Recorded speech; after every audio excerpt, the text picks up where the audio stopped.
snowing. This is the first flurry of the season. It was like clear blue skies 10 minutes ago, and now it's snowing. And looking at the cloud, I think it's one big snow cloud. It's just going to like slide across us. And hopefully we'll be back to good weather soon, because we have milling to do. Wow. First now in, what is it, 4th of November.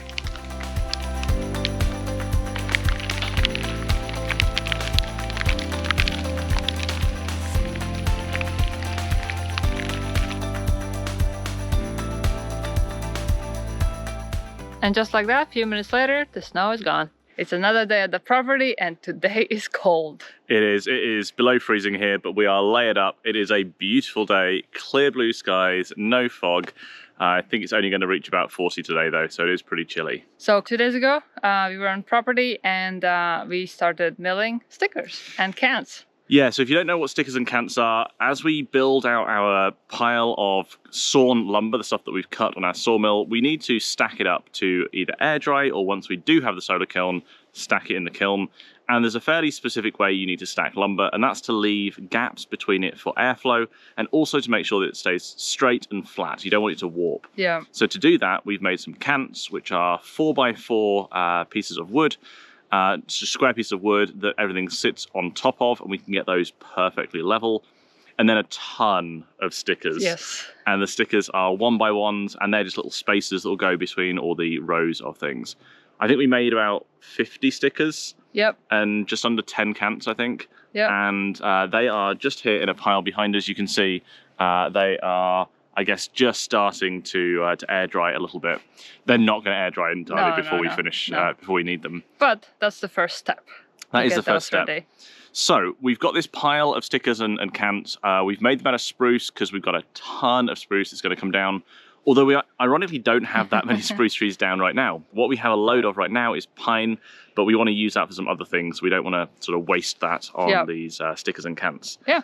So we're back here today, and today's task is a bit of a cleanup. Yeah, kind of clean up and like setting up the space more ergonomically, and so that everything has a place to be, so that once we get in a groove, we can just keep milling.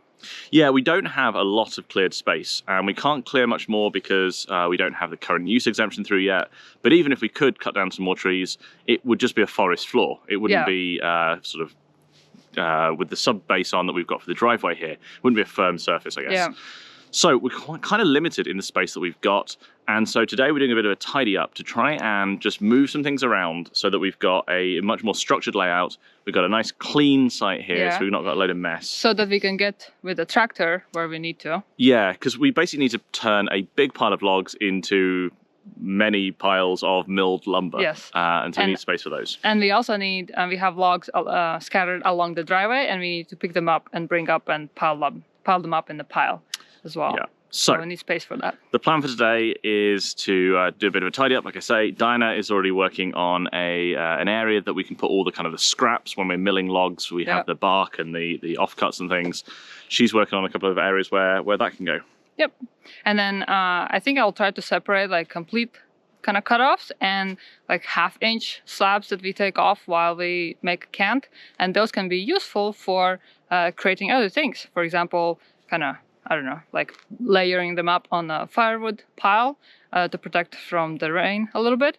Or we have the container, the shipping crate in which the sawmill came. It's like a metal crate. And I want to make kind of edges and floor on it so that we can basically have a box where we can put scraps in it. Yes, this is a tip we picked up from someone else. When you're milling down the lumber, before you get to the dimensions you want, rather than just taking off a big chunk of bark with some wood on, you can use that for firewood. It does work fine for that, but we've got plenty of firewood now. Instead, just cut it down in kind of 1/2-inch slices. And that way you get a load of just rough 1/2-inch boards that, like we say, you can use for any kind of little scrap projects that we need. I'm not even going to pretend we can think of all the things we can use those for. They'll just come in handy for all sorts of stuff. Yeah. So while Diana's working on that, my plan is to do a bit of a reshuffle of some of our log piles. So you may remember when we first bought the property, we cleared an area of dead and fallen trees, and we spread some wood chips there. We started a log pile going in there that was all the big 8 to 16 foot logs that were produced when we cleared the driveway. We also have 2 other log piles as well, and all 3 of them are kind of on some prime real estate right now. So I'm going to make a new log pile, and that's going to be sort of tucked away in a slightly less prime position, I guess. And easier to get to the tractor. We'll try and consolidate at least 2, if not all 3 of the piles into that one. But in order to get that pile going, I'm going to put some rails down. So some straight logs that we can sort of use to raise everything else up off the floor so it doesn't go moldy. Yeah. We already have 2 rails, and they are at the bottom of one of the existing piles. So I'm going to move that pile temporarily to a new spot, take the rails out, put them in their new location, and then pile everything back on. So it's just going to be a big game of shuffling things around today. Yep. But hopefully the end result will be a much tidier site with a little bit more maneuvering space and some good spaces, flat spaces, where we can start to stack the lumber. And once we finish with that, then we'll get to milling more cans and more stickers. I can't wait. It is so much fun.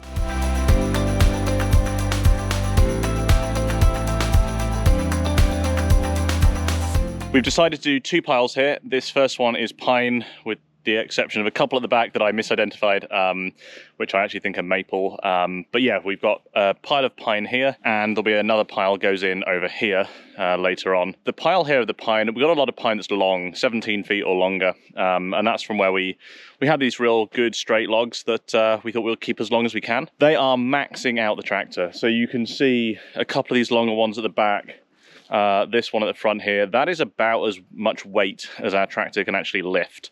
So any longer than, or any wider diameter than that, we're going to have to split those logs down into shorter lengths. Even with loaded tires and the ballast box on the back of the tractor full of sandbags, even so, you could kind of feel the tractor starting to rock and get a bit light at the back.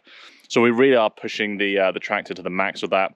We're still using the pallet fork, so we haven't got the grapple yet. So the pallet forks they work okay. It's a bit harder to reach logs out. You sort of have to go from the front of the pile or the top of the pile.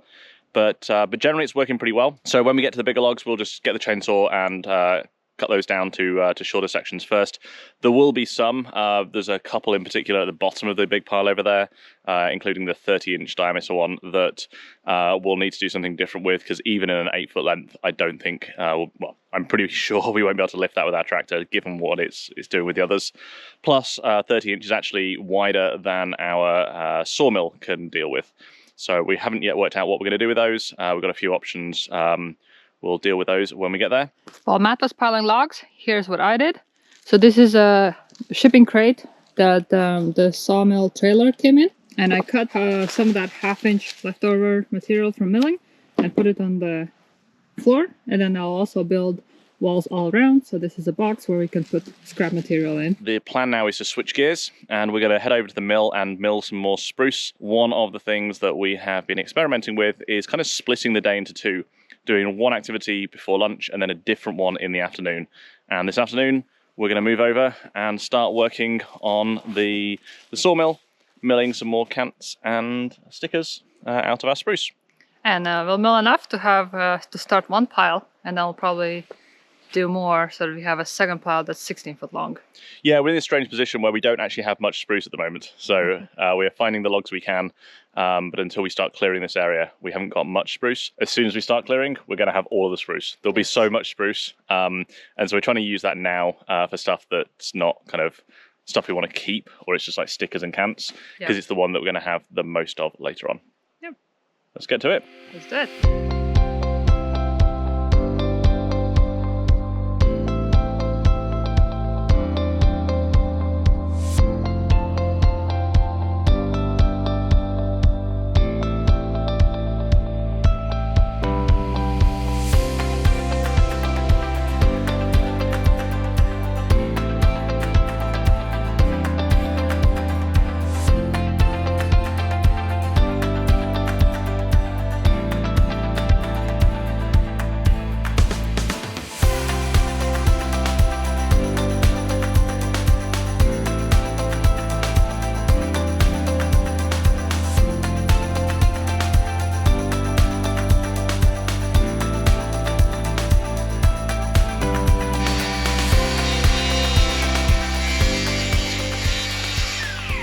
Well, that has been a busy day today, but we've made a lot of progress. We have doubled the number of stickers and cants we've got now. Yep.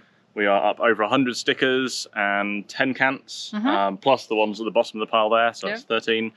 We've also got another cant that's got some bark on the edges that we can, it's not like perfect quality, but we can throw it on the ground if we need a long rail. Yeah, and that's enough cans and stickers to start one 8-foot long lumber pile. And more than start, it should be enough to do the entire pile. Yes, So we're going to try and, I guess, stack our lumber in piles about 3 foot deep or so, 3 or 4 foot deep, and cans are 4 foot. Yeah, so we can go 4 foot wide, I guess. Yeah.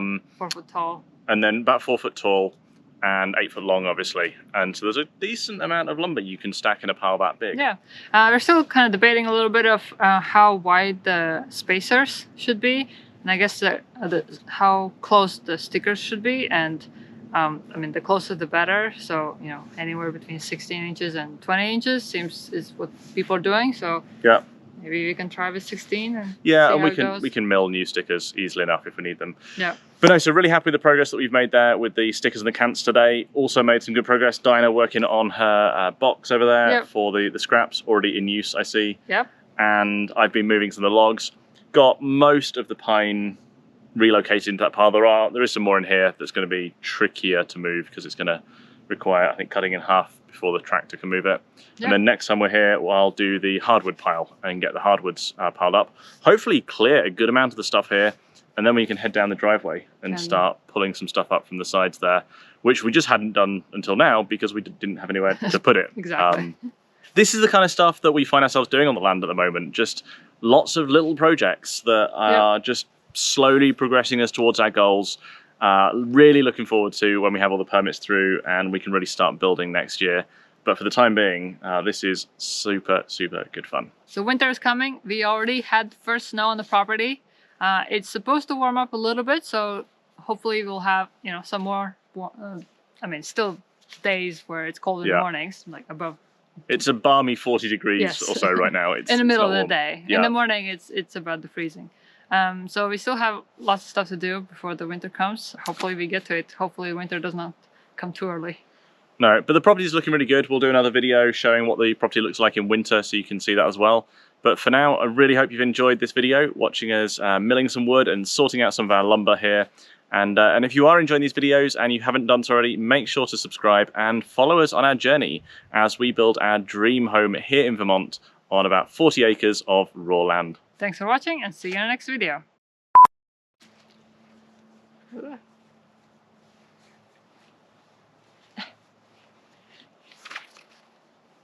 What's happening? What's happening right now? Just trying to align this thing. Oh. On your stolen hat. Not stolen. It's yours. You should lovingly give for me to wear. I should steal it back. And the winter is coming. We already had not the winter. What? It is the winter. It's not the winter. Why not? It's just winter. English does not make sense at all. There's no article necessary in that context. But the winter is coming from the quote of Game of Thrones. Okay, so one is Game of Thrones, and two, I haven't seen it, but I'm pretty sure that the quote is just "winter is coming." I don't think it's "the winter is coming." Okay, fine. But it's the winter this. I believe that's fairly self-explanatory. Next year's winter is coming already. Wait a minute. No, wait. No. See? Don't ask me to rationalize it. I'm just saying what sounds sensible. Okay.